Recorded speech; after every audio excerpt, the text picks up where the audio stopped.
In the 1820s, the French mathematician and natural philosopher Joseph Fourier identified that the Earth's atmosphere acted as insulation, and that changes in the composition of the atmosphere could thus affect the temperature of the planet as a whole. In 1912, a New Zealand newspaper reported that mankind was burning dangerous amounts of coal and that this would cause the planet to warm. In 1972, scientists from MIT completed the first computer model of the world, which showed that climate change and a range of other factors would start to impact the quality of life around 2020.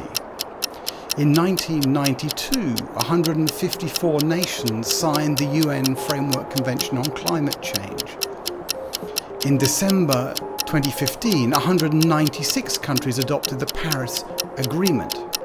And yet, as the clock ticks down to COP26 in Glasgow, carbon dioxide emissions are still rising.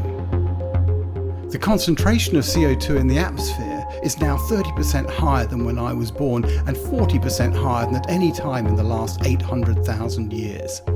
This last happened about 50 million years ago, and temperatures peaked about 14 centigrade or 25 Fahrenheit higher than the average experience between 1960 and 1990. Unlike 50 million years ago, we're still adding CO2 to the atmosphere incredibly rapidly.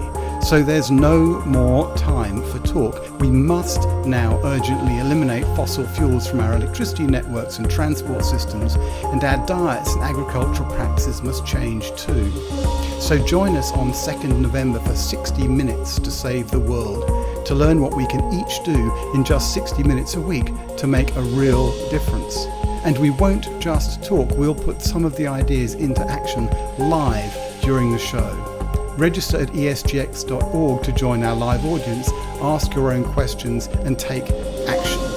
Finally, from me, Nigel Lake in London, and my co-host Paul Herman in San Francisco, a sincere thank you to our ongoing sponsors Pottinger and Hip Investor. We very much look forward to the action.